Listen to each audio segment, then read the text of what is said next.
ಒಂದು ಕಾಲದಲ್ಲಿ ನೂರಾರು ವಿದ್ಯಾರ್ಥಿಗಳಿಗೆ ವಸತಿಯ ಜೊತೆಗೆ ಅನ್ನವನ್ನ ನೀಡಿದ ಹಾಸ್ಟೆಲ್ ಕಟ್ಟಡವೊಂದು ಇದೀಗ ಅನಾಥವಾಗಿ ಪಾಳು ಬಿದ್ದು ವರ್ಷ ಕಳೆದಂತೆ ಶಿಥಿಲಾವಸ್ಥೆಗೆ ತಲುಪ್ತಾ ಇದೆ.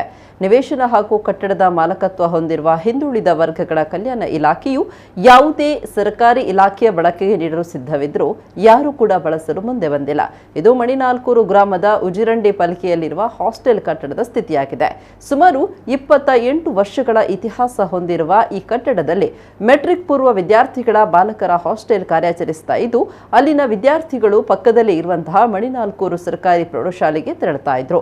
ಹಲವೆಡೆ ಹೊಸ ಪ್ರೌಢಶಾಲೆಗಳು ಮಂಜೂರಾದ ಪರಿಣಾಮವಾಗಿ ಈ ಹಾಸ್ಟೆಲ್ಗೆ ಬರುವ ವಿದ್ಯಾರ್ಥಿಗಳ ಸಂಖ್ಯೆ ಕಡಿಮೆಯಾಗಿ ಮುಚ್ಚಬೇಕಾದ ಸ್ಥಿತಿ ನಿರ್ಮಾಣವಾಯಿತು.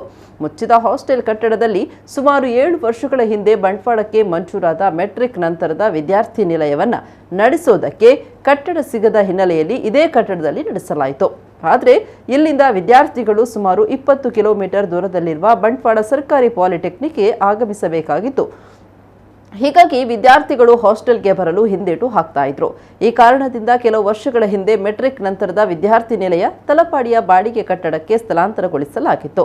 ಹೀಗಾಗಿ ಈ ಕಟ್ಟಡ ಮತ್ತೆ ಹಾಗೆ ಪಾಳು ಬಿದ್ದ ಸ್ಥಿತಿಗೆ ಮುಂದುವರಿಯಿತು. ಖಾಲಿ ಇರುವ ಹಾಸ್ಟೆಲ್ ಕಟ್ಟಡವನ್ನು ಬಳಸುವ ದೃಷ್ಟಿಯಿಂದ ಕಿಯೋನಿಕ್ ಸಂಸ್ಥೆ ಹಿಂದುಳಿದ ವರ್ಗಗಳ ಇಲಾಖೆಯವರ ಬಳಿ ಕೇಳಿತು. ಇಲಾಖೆ ಕೂಡ ಅದಕ್ಕೆ ಒಪ್ಪಿಗೆಯನ್ನ ನೀಡಿತು.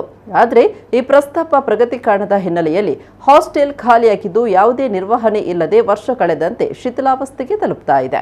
ಪ್ರಸ್ತುತ ಕಟ್ಟಡದ ಸುತ್ತಲೂ ಪೊದೆ ಬೆಳೆದುಕೊಂಡಿದ್ದು ಇನ್ನು ಒಂದಷ್ಟು ವರ್ಷಗಳ ಕಾಲ ಹಾಗೆ ಬಿಟ್ಟರೆ ಕುಸಿದು ಬೀಳುವ ಸಾಧ್ಯತೆ ಇದೆ.